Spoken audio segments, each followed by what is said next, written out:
What truly defines authority or wisdom? I mean, is it your family name, your education, maybe your wealth? Or is there something, far deeper at play? It's a great question. Today, we're taking a deep dive into an ancient text, the Soṇadaṇḍa Sutta.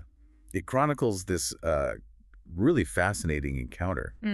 It's between the revered spiritual teacher Gotama, who many know today as the Buddha, and a highly influential Brahmin named Suttanta. And this isn't just some, historical anecdote. It's actually a profound conversation. It challenges these very traditional notions of status, and it reveals what truly makes someone worthy of respect.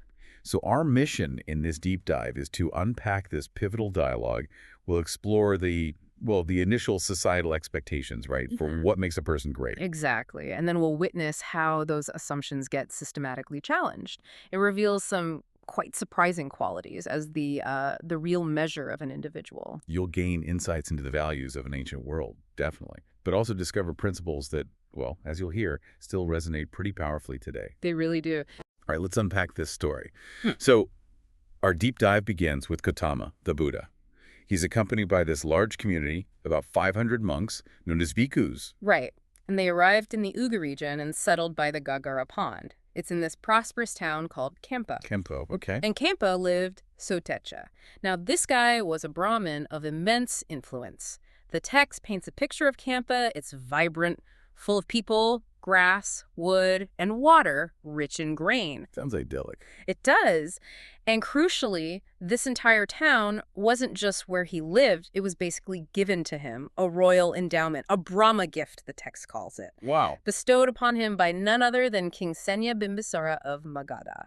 So right away, you get a sense of his standing. Significant. Absolutely. A figure of immense local power, prestige. Yeah.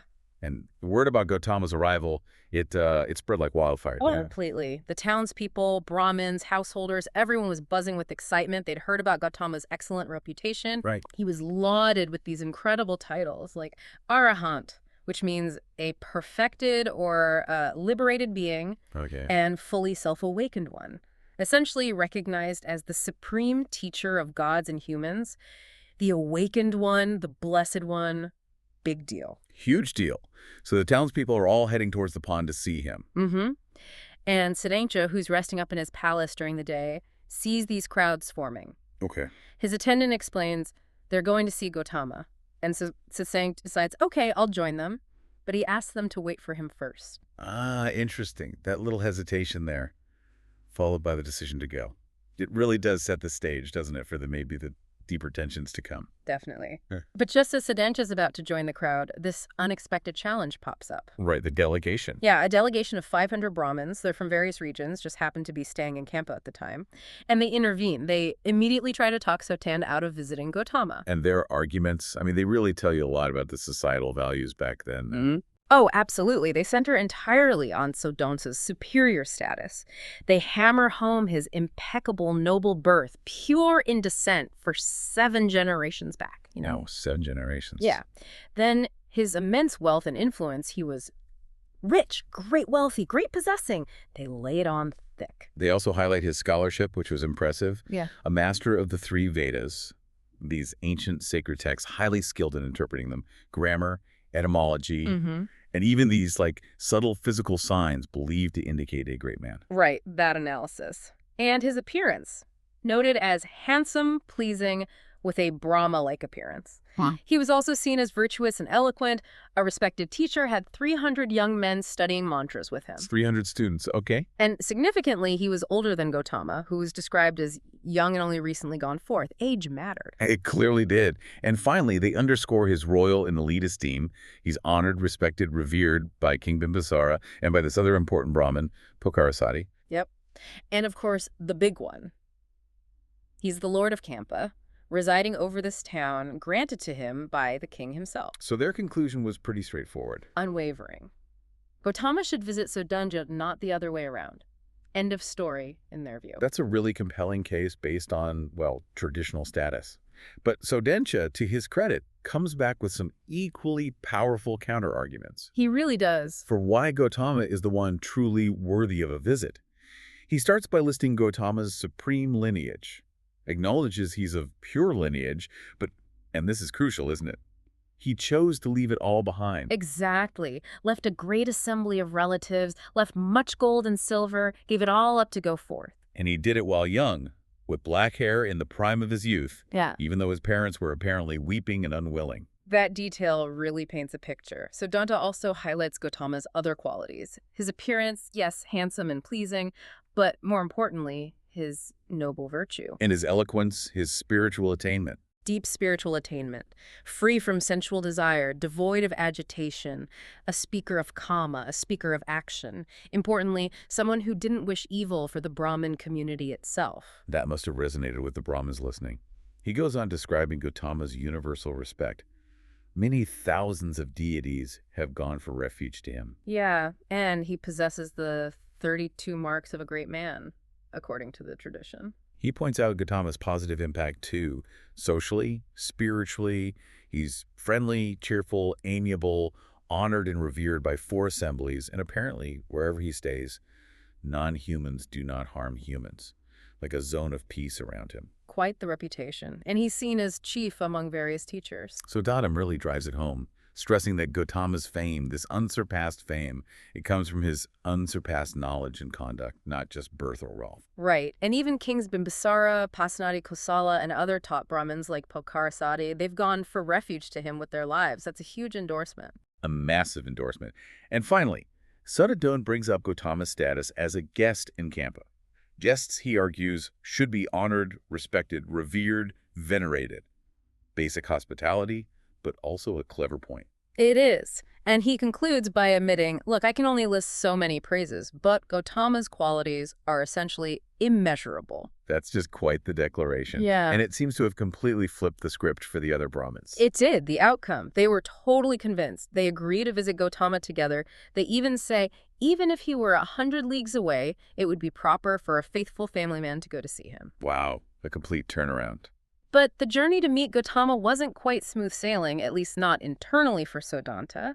As they get closer, he starts wrestling with these deep-seated anxieties about his reputation, his wealth. Yeah, you can almost feel his anxiety, can't you? He gets caught in this intense internal conflict. So what if Gotama asks me a question I can't answer properly? He's imagining being publicly humiliated, seen as foolish and inexperienced. And for a man of his standing, that loss of reputation wasn't just about ego. It was directly tied to his wealth. He even notes, we acquire wealth by reputation. The stakes felt incredibly high for him. Absolutely. And he worried about the flip side, too. What if he asks a question and Gotama points out an error? Same fear? Scorn, loss. Or even if he just chickened out and turned back without meeting Gotama, he'd be seen as arrogant, frightened, and incapable. Again, damaging his reputation and therefore his wealth. It's such a relatable struggle, isn't it? That fear of losing face, especially when your whole livelihood feels tied to public perception. Timeless, really. And Gotama, apparently sensing this inner turmoil, the texts often credit him with this kind of insight, decides to put Soṇadaṇḍa at ease. How did he do that? By asking a question directly related to Soṇadaṇḍa's own expertise, playing to his strengths, essentially. Ah, clever. And the central question Gotama asks is, by how many qualities do Brahmins define a Brahmin? Perfect. Soṇadaṇḍa's visibly delighted, the text says. This is exactly his wheelhouse. Yeah. Crisis averted, maybe? For now. For now. Soṇadaṇḍa confidently lists the 5 qualities. The standard definition. First, pure lineage, well-born on both sides, for 7 generations back. Okay, lineage first. Second, scholarship. Being a master of the 3 Vedas, skilled in interpretation, grammar, all that. Third, appearance. Being handsome, good to look at, pleasing. Appearance is number 3. Interesting. Fourth, virtue. Described as virtuous with advanced virtue. And finally, 5th, wisdom. Being intelligent, wise, foremost or second in receiving homage. That's the package. So that's the traditional view. It's fascinating how much weight was put on those external things like birth and looks. Exactly. And this is where Gotama really starts to, deconstruct that traditional ideal. He doesn't just accept the list. Right. He starts probing. Immediately. He probes Soṇadaṇḍa's definition, asking him to challenge his own list, quality by quality. Gotama asks, basically, can you take one of these away and still have a Brahmin? And Soṇadaṇḍa says? He agrees. He suggests removing appearance first. He asks rhetorically, what good is appearance if the other qualities aren't there? He says only the other 4 are needed. Okay, appearance is out. Then Gotama pushes further. Can another quality be dropped? And Siddharis, maybe surprisingly, agrees again. This time, he removes scholarship, the mastery of the Vedas. Wow, the Vedas themselves. Yeah. He asks, what good are mantras if they don't lead to true worth? So now they're down to just lineage, virtue, and wisdom. Okay. And then Gotama asks if yet another can be removed, and Siddhanta agrees again, suggesting they remove lineage or birth. No way. Birth. That seemed like the cornerstone. It did, but Siddhanta asks, what good is birth? You see the pattern. Step by step, they're stripping away these external trappings of status. It's becoming clear that what truly defines someone isn't superficial, it's deeper. So only virtue and wisdom are left standing. Precisely. But this, as you can imagine, causes an uproar from the other Brahmins listening in. Oh, I bet. They are absolutely scandalized. They accuse Soṇadaṇḍa, basically, of discrediting appearance, discrediting mantras, discrediting birth. And they claim he's completely siding with the recluse Gotama's view. They're not happy. Understandable, given their whole framework was just dismantled. Right. But Gotama wisely lets Soṇadaṇḍa respond to them directly. And how does Soṇadaṇḍa defend himself? He gives this really powerful, relatable defense. He uses the example of his own nephew, Angaka. Okay. He points out that Angaka has all the external stuff. He's handsome, he's learned in the Vedas, he's got the pure lineage, ticks all the boxes they just discussed. Right. But Soṇadaṇḍa reveals this same Angaka could kill living beings, take what is not given, commit adultery, speak falsely, and drink intoxicating drinks. Basically, he's unethical despite the outward credentials. That's quite the example. It is. And he then turns to the other Brahmins and asks rhetorically, in this case, what good is appearance? What good are mantras? What good is birth? He forcefully concludes that only virtue and wisdom truly matter. Powerful. So now we're definitively down to just two qualities, virtue and wisdom. What happens next? Gotama asks the final question in this sequence. Can one of these two remaining qualities be removed? Virtue or wisdom? And Zosanda's answer? A firm no. He provides this beautiful, really profound analogy here. He says, wisdom is purified by virtue, and virtue is purified by wisdom. Where there is virtue, there is wisdom. Where there is wisdom, there is virtue. That's lovely, like they're intertwined. Exactly. He compares them to washing one hand with the other or one foot with the other. They clean each other, support each other. He asserts that among the qualities in the world, virtue and wisdom are said to be supreme, the inseparable pair. And Gotama's reaction? Does he add anything? No, interestingly, he simply affirms Soṇadaṇḍan's conclusion. He fully agrees, signaling that Soṇadaṇḍan, through this dialogue, has arrived at this deep truth himself. Wow. So having established the supreme importance of virtue and wisdom, Soṇadaṇḍa then turns the table slightly. Yes, he asks Gotama to explain what true virtue, or sīla in Pali, and true wisdom, paññā, actually are. He wants the deeper definition now. Okay. And Gotama outlines that a Buddha, like himself, embodies these qualities completely. He explains virtue essentially as the comprehensive ethical conduct of a dedicated practitioner, like a monk living a life free from causing harm. Right, the ethical foundation. Exactly. And wisdom, he explains, isn't just intellectual knowledge. It's the deep spiritual insights gained through advanced meditative states, these absorptions called jhanas, that's okay. which lead to profound peace and ultimately the realization that ends all suffering, knowing there is no further state of being for him. Liberation itself. That's quite a definition. So after this whole exchange, how does Soṇadaṇḍa react? He is deeply, deeply impressed. He praises Gotama's teaching using these wonderful metaphors, comparing it to setting upright what was overturned, revealing what was hidden, showing the way to the lost, holding a lamp in the darkness. Beautiful. And then he declares himself a lay follower. He takes refuge in the Buddha, in the Dhamma, which is the teaching, and in the Sangha, the community, for the rest of his life. A full conversion moment. That's significant. Very. He then invites Gotama and all 500 monks for a meal the next day. Gotama accepts silently, which is a customary way of agreeing. And the meal happens. Yes. The next morning, Soṇadaṇḍa prepares this splendid meal for them all, serves them himself. But then after the meal, things take a slightly unusual turn, right? This peculiar request comes up. They really do. It's quite memorable. Soṇadaṇḍa expresses his concern again, but this time about how he must behave in public, given his high status. He's worried about appearances still. Ah, the reputation concern again. Exactly. He requests that Gotama considers certain abbreviated actions as if they were full acts of deference, even if he doesn't perform the traditional gestures in front of everyone. Like what? What kind of things? Well, for instance, he asks, if he remains seated when Gotama arrives in an assembly, Gotama should just take it as if he had risen to greet him.